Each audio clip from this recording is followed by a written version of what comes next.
आइए आज हम लोग स्टडी करेंगे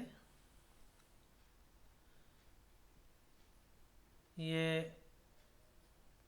एक दृढ़ पिंड में किस प्रकार की गतियां हो सकती हैं।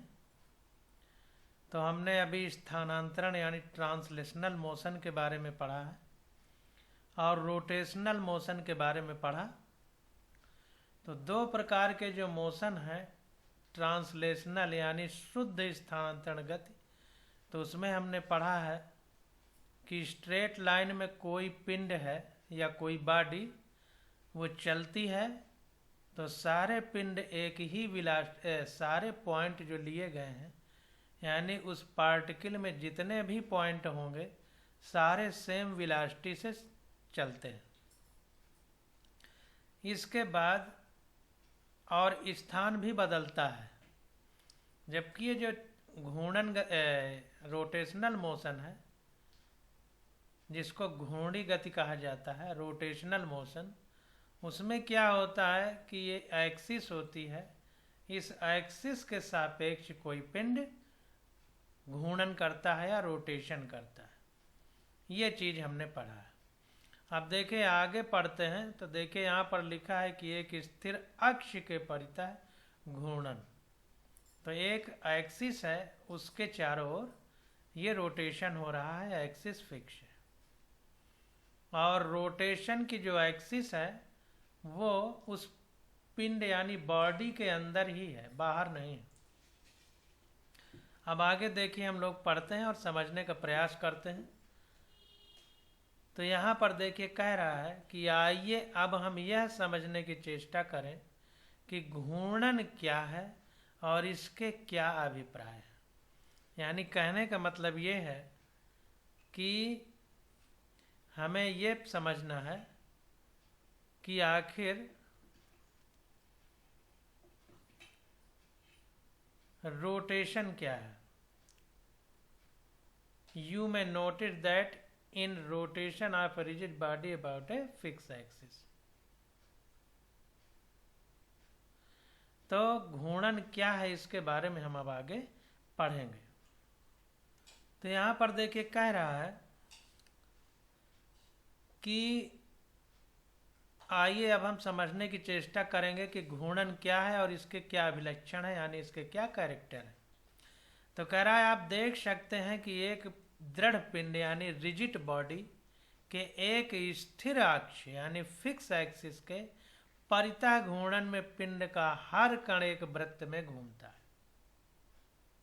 तो मान लीजिए कोई बॉडी है, तो अगर ये कोई फिक्स एक्सिस है तो चारों ओर कोई एक पॉइंट है, P1 माने या P2 या P3 इसकी एक्सिस में है, तो सब घूमते हैं एक वृत्ताकार यानी सर्कुलर पथ में घूमते हैं। ये चीज निकल करके सामने आ रही है।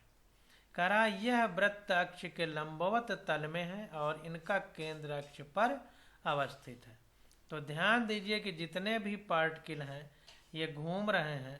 तो अगर हमने इस एक्सिस को माना है तो ये रेडियस और ये एक्सिस जो वृत्ताकार पथ में घूम रहे हैं, इनमें अगर कोण बनाया जाए तो 90 डिग्री का कोण होगा, यानी इस एक्सिस के लंबवत घूमते हैं। तो वही कह रहा है कि यह वृत्त अक्ष के लंबवत तल में है और इनका केंद्र अक्ष पर अवस्थित है। चित्र 6.4 में एक स्थिर अक्ष यानी निर्देश फ्रेम की जेड अक्ष के परितः किसी दृढ़ पिंड की घूर्णन गति दर्शाई गई है। तो ध्यान दीजिए निर्देश फ्रेम जेड एक्सिस कह रहा है, तो ये एक्स एक्सिस है, ये वाई एक्सिस है और देखिए ये जेड एक्सिस है, इसको जेड माना गया। तो जेड एक्सिस के परितः सारे पार्टिकल हमारे घूम रहे हैं। अब देखिए आगे क्या कह रहा है। कह रहा है कि हम अक्ष से r1 दूरी पर एक स्थित दृढ़ पिंड का कोई स्वेच्छ कण P1 लें। स्वेच्छ कण का मतलब अपनी स्वयं की इच्छा से हम कोई एक पार्टिकल का पॉइंट P1 ले लेंगे जैसा दिखाया गया है, और जिस सर्कुलर पाथ पर या वृत्तीय पथ पर यह चल रहा है पिंड, एक कण, तो उससे सेंटर यानी एक्सिस से दूरी कितनी है r1, और ये r1 चूंकि वृत्तीय पथ है तो रेडियस होगी त्रिज्या, इसलिए भी इसे r लिखा गया है, क्योंकि रेडियस में r से शुरुआत होती है। तो वही कह रहा है कि यह कण अक्ष के परितः r1 त्रिज्या के वृत्त पर घूमता है, जिसका केंद्र C1 अक्ष पर स्थित है। तो जो केंद्र बिंदु है इसका C1, देखिए ये जो Z एक्सिस है उसके केंद्र बिंदु पर स्थित है। कह रहा है चित्र में एक दूसरा कण P2 भी दर्शाया गया है, जो स्थिर अक्ष से R2 दूरी पर है। कण P2 R2 त्रिज्या के वृत्ताकार पथ पर चलता है, जिसका केंद्र अक्ष पर C2 है। तो यहाँ पर देखिए, अगर ये P2 को माने हम P2 को, तो ये R2 इसका वृत्तीय पथ की त्रिज्या है और एक्सिस पर केंद्र बिंदु C2 है। ये यहाँ पर दिखाया जा रहा है। तो यहाँ पर देखिए कह रहा है कण ये तो हो गया। कह रहा है यह वृत्त भी अक्ष के लंबवत तल में है, तो ये भी 90 डिग्री पर है। ध्यान दें कि P1 एवं P2 द्वारा बनाए गए वृत्त अलग अलग तलों में हैं, पर ये दोनों तल स्थिर अक्ष के लंबवत है, तो इसको ध्यान देना है। तो यहाँ पर देखिए ये C1 तल अलग है, C2 तल अलग है, ये अलग तल है, ये अलग तल है, लेकिन दोनों की एक्सिस सेम है। तो कहने का मतलब ये है कि तल भले अलग हो, प्लेन भले अलग हो, लेकिन एक्सिस सेम ही है।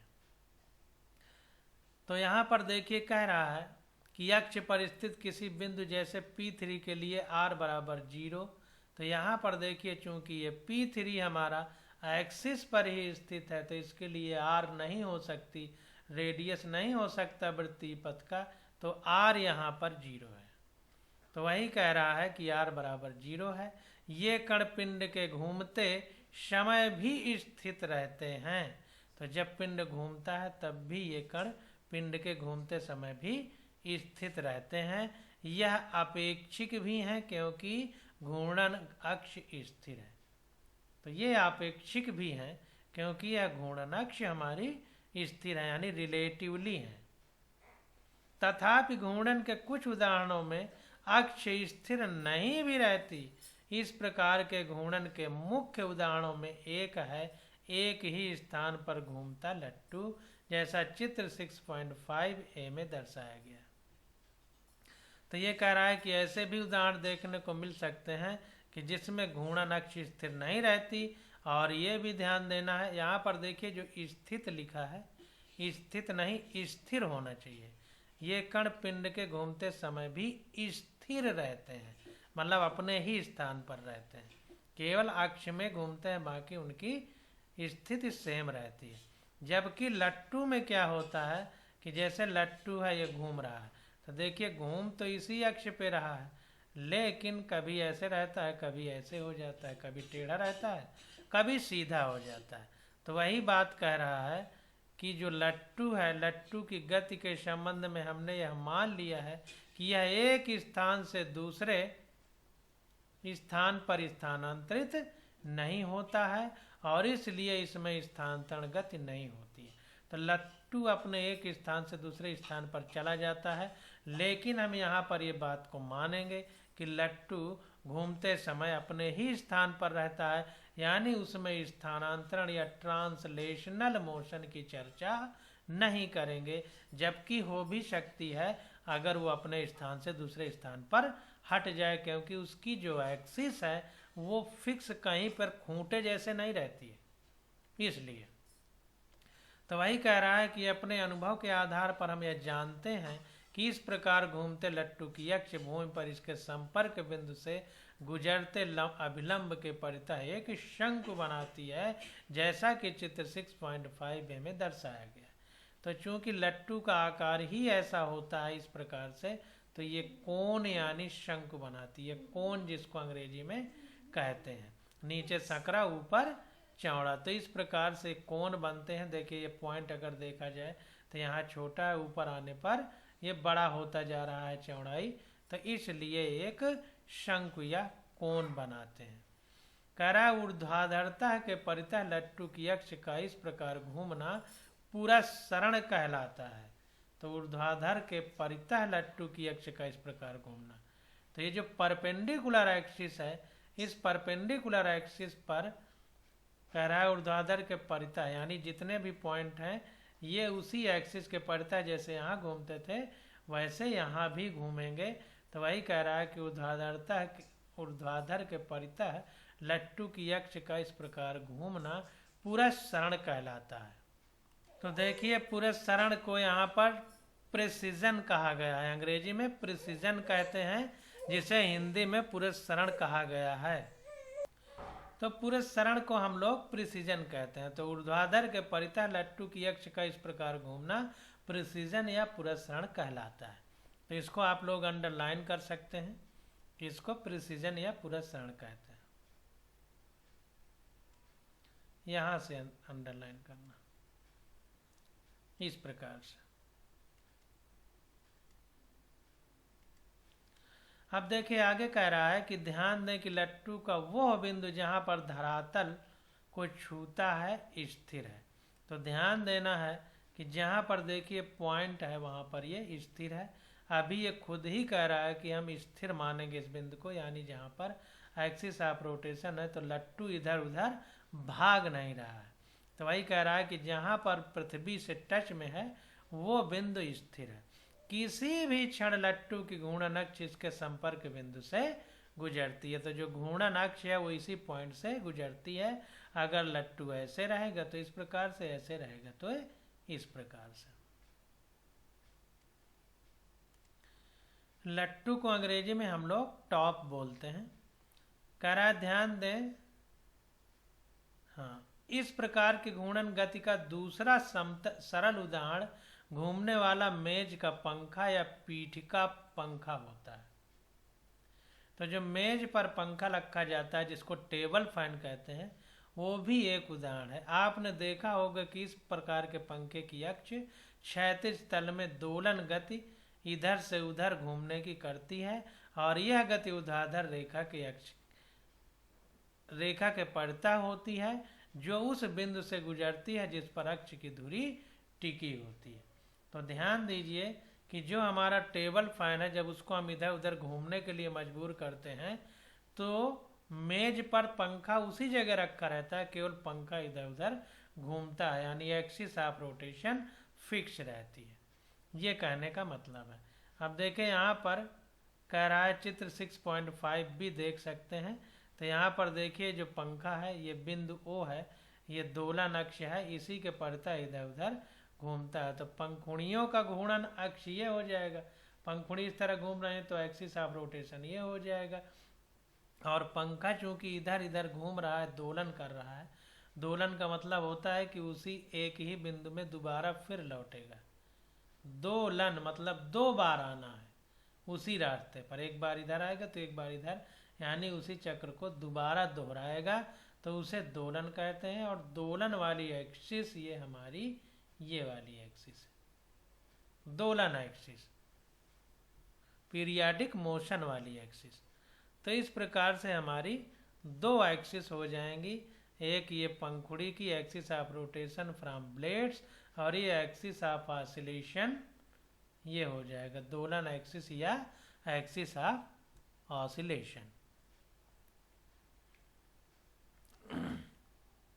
अब देखिए आगे देखते हैं। कह रहा है जब पंखा घूमता है और इसकी अक्ष इधर से उधर दोलन करती है तब भी यह बिंदु स्थिर रहता है।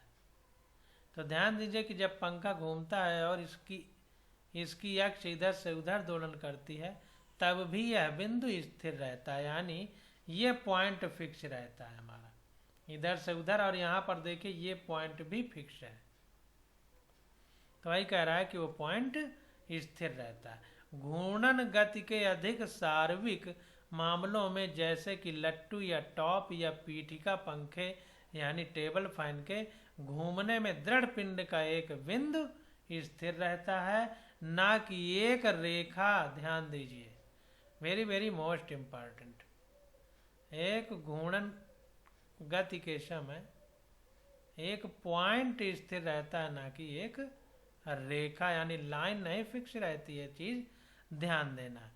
इसको अंडरलाइन करके फिर अब देखिए फिगर दिखाते हैं आपको। तो यहाँ पर देखिए अगर हम इसकी बात करें तो ये एक्सिस वाला पॉइंट तो फिक्स है, लेकिन अगर ये रेखा खींच दें तो ये देखिए बार बार बदल रही है वृत्तीय पथ में, वृत्तीय पथ में। इसी प्रकार अगर हम ये पॉइंट मान लें तो ये वाला अगर देखा जाए तो ये रेखा में जितने पॉइंट आएंगे वो वृत्तीय पथ पर ऐसे ऐसे बदल रहे हैं, केवल एक्सिस ऑफ रोटेशन फिक्स है या घूर्णन अक्ष स्थिर है। तो वही यहाँ पर कह रहा है कि घूर्णन गति के अधिक सार्वत्रिक मामलों में, जैसे कि लट्टू या पीठिका पंख यानी टेबल फैन के घूमने में दृढ़ पिंड का एक बिंदु स्थिर रहता है, ना कि एक रेखा। इस मामले में अक्ष तो स्थिर नहीं है, पर यह हमेशा एक स्थिर बिंदु से गुजरती है। तो एक्सिस तो फिक्स नहीं है, लेकिन एक स्थिर बिंदु से गुजरती है।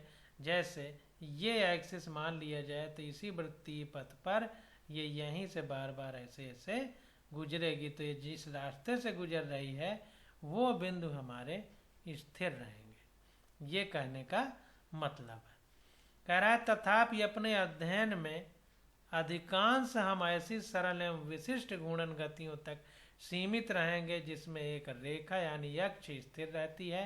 अतः जब तक अन्यथा न कहा जाए हमारे लिए घूर्णी गति एक स्थिर अक्ष के परितः ही होगी। तो ध्यान दीजिए एनसीईआरटी में जो हम पढ़ने जा रहे हैं सिर्फ हम ये चीज पढ़ेंगे जिसमें रोटेशन एक्सिस फिक्स है। फिक्स वाली स्टडी ही इस किताब में हम करेंगे, आगे नहीं करेंगे, ये कहने का इसका मतलब है। अब देखिए आगे कह रहा है चित्र 6.6 एवं 6.6 भी एक ही पिंड की विभिन्न गतियां दर्शाते हैं। ध्यान दें कि P पिंड का कोई स्वेच्छ बिंदु है, O पिंड का द्रव्यमान केंद्र है, जिसके विषय में अगले खंड में बताया गया है। तो ध्यान दीजिए पहले ये फिगर देखते हैं। तो कह रहा है एक दृढ़ पिंड की गति जो शुद्ध स्थानांतरी है। तो एक रिजिड बॉडी है, ये एक स्थान यहाँ से यहाँ तक जा रही है और ये शुद्ध स्थानांतरी गति यानी प्योर ट्रांसलेशनल मोशन है।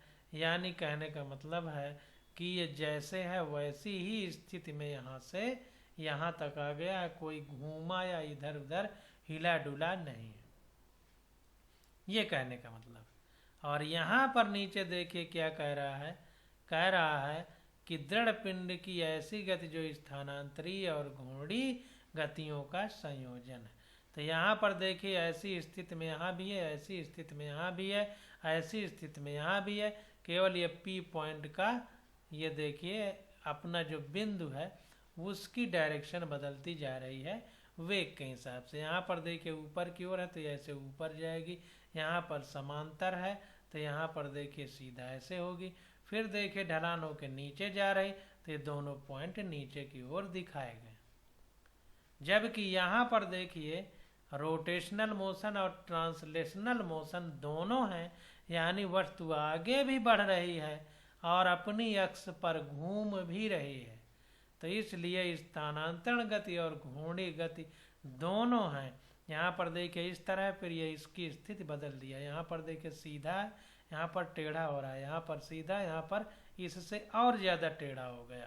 तो इसका मतलब ये अपने अक्ष पर ऐसे ऐसे घूम भी रहा है और आगे भी जा रहा है। तो आगे जा रहा है तो ट्रांसलेशनल मोशन और अपनी एक्सिस पर घूम रहा है तो रोटेशनल मोशन, दोनों गतियाँ इसमें। तो वही कह रहा है कि दृढ़ पिंड की ऐसी गति जो स्थानांतरी और घूर्णी गतियों का संयोजन है। तो ये प्योर ट्रांसलेशनल मोशन है और ये रोटेशनल प्लस ट्रांसलेशनल मोशन का संयुक्त रूप है। तो वही कह रहा है कि तीन अलग अलग क्षणों पर बिंदुओं O एवं P की स्थितियां चित्र 6.6a एवं 6.6b दोनों ही क्रमशः O1, O2, O3 एवं P1, P2, P3 द्वारा प्रदर्शित की गई हैं। जैसा कि हम लोग देख रहे हैं यहाँ पर O1, OP, यहाँ पर O1, P1, O2, P2, O3, P3 इस प्रकार से यहाँ पर दर्शाया जा रहा है। तो इस प्रकार से अगर हम इसको बारीकी से समझें तो ये कह रहा है कि चित्र 6.6a से यह स्पष्ट है कि शुद्ध स्थानांतरण की स्थिति में पिंड के किन्हीं भी दो बिंदुओं O एवं P के वेग बराबर होते हैं। तो O और P दोनों बिंदुओं के वेग शुद्ध स्थानांतरण यानी प्योर ट्रांसलेशनल मोशन में बराबर होते हैं। यह भी ज्ञातव्य है कि इस स्थिति में OP का दिग्विन्यास यानी कि वह कोण जो OP एक नियत दिशा माना कि क्षैतिज से बनाता है समान रहता है, अर्थात α1 बराबर α2 बराबर α3। तो कहने का मतलब है कि यहाँ जो α1 कोण है इस समांतर अक्ष के, यहाँ पर α2 यहाँ पर α3, तो अगर शुद्ध स्थानांतरण गति है तो α1 α2 α3 सारे बराबर होंगे। लेकिन अगर स्थानांतरण और घूर्णन दोनों गतियां हैं तब क्या स्थिति बनेगी? तो वही कह रहा है कि चित्र 6.6b स्थानांतरण एवं घूर्णन के संयोजन से निर्मित गति दर्शाता है। इस गति में बिंदुओं O एवं P के क्षणिक वेगों के मान अलग अलग हो सकते हैं और कोणों α1 α2 α3 के मान भी भिन्न हो सकते हैं। तो यहाँ पर देखिए ये स्थित सीधा है, फिर थोड़ा टेढ़ा हुआ, फिर और टेढ़ा हो गया, तो α1 α2 α3 ये अब बराबर नहीं होंगे। तो अगर हम इस एक्सिस को मान लें तो α1 सबसे ज़्यादा है, फिर इस एक्सिस को माने तो α2 उससे कम है, फिर इस एक्सिस को माने तो α3 सबसे कम है। तो वही कह रहा है कि क्षण इन गति में बिंदुओं O एवं P के क्षणिक वेगों के मान अलग अलग हो सकते हैं और कोणों α1 α2 α3 के मान भी भिन्न हो सकते हैं। तो यहाँ पर देखिए दोनों चीज़ों को हम लोग अच्छे से समझ लेंगे। शुद्ध स्थानांतरण गति की स्थिति में क्या होगा? α1 α2 α3 बराबर होंगे।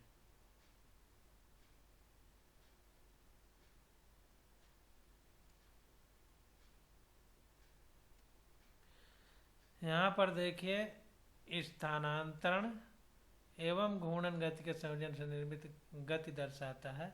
इस दिशा में इस गति में बिंदुओं O एवं P के क्षणिक जो कोण है, वेगों के मान हैं, वो अलग अलग हो सकते हैं और भिन्न भिन्न हो सकते हैं। इसमें क्या है, नियत दिशा रहेगी और वेग समान रहेगा, इसको ध्यान देना। अब देखिए आगे देखते हैं। कह रहा है एक नत तल पर नीचे की ओर बेलन का लुढ़कना दो तरह की गतियों का संयोजन है। तो नत तल मतलब इंक्लाइंड प्लेन यानी नतमस्तक जैसे हो जाते हैं, तो मतलब झुक जाते हैं, तो झुका हुआ तल, और नीचे की ओर बेलन लुढ़क रहा है। तो कह रहा है दो प्रकार की गतियों का संयोजन है यानी लगाव है, स्थानांतरण गति और एक स्थिर एक्सिस के परितः घूर्णन गति। यानी बेलन अपने स्थान से दूसरे स्थान पर भी जा रहा है और अपनी एक्सिस पर घूम भी रहा है। तो ट्रांसलेशनल मोशन और रोटेशनल मोशन दोनों हो रहे हैं। अतः लुढ़कन गति के संदर्भ में जिस कुछ और अलग का जिक्र पहले हमने किया था वह घूर्णी गति है।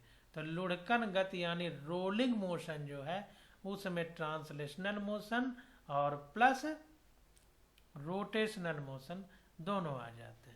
तो इस दृष्टिकोण से चित्र 6.6a एवं 6.6b को आप पर्याप्त शिक्षाप्रद पाएंगे।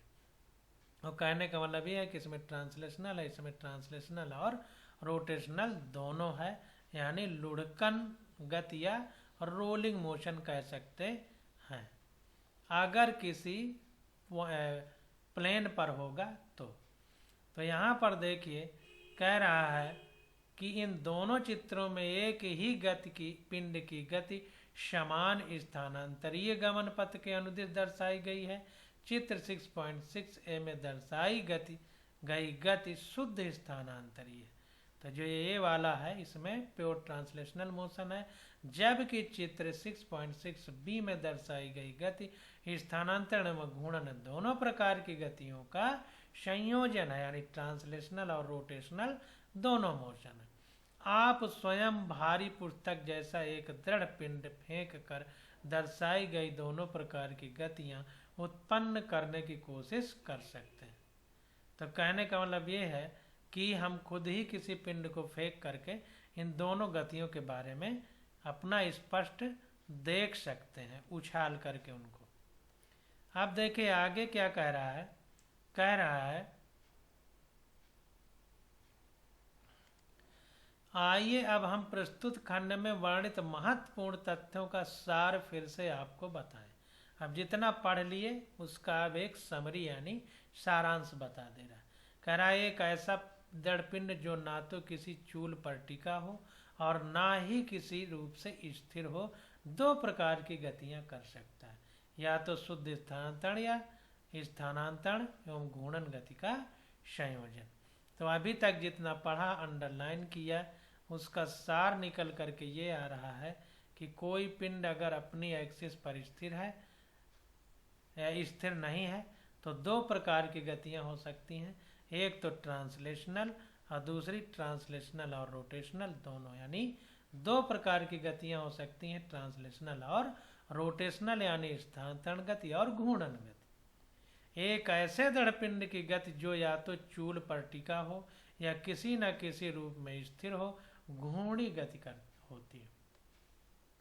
तो ध्यान दीजिए कि अगर कोई पिंड किसी एक्सिस ऑफ के चारों ओर रोटेट करता है तो उसमें सिर्फ रोटेशनल मोशन हो सकता है।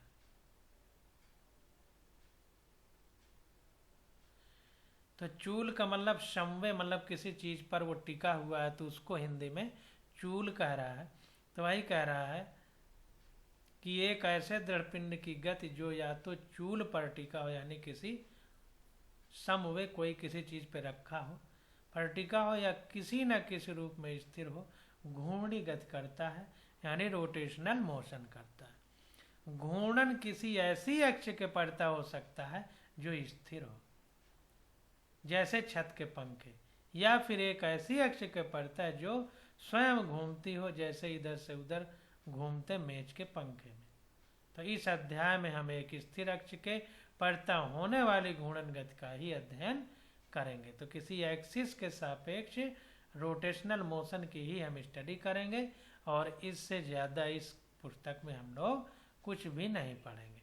अब आगे आ जाता है हमारा सेंटर ऑफ मास, जिसको अंग्रेजी में हिंदी में द्रव्यमान केंद्र कहते हैं। तो इसकी स्टडी हम लोग अगले लेक्चर में करेंगे। आज बस यहीं तक।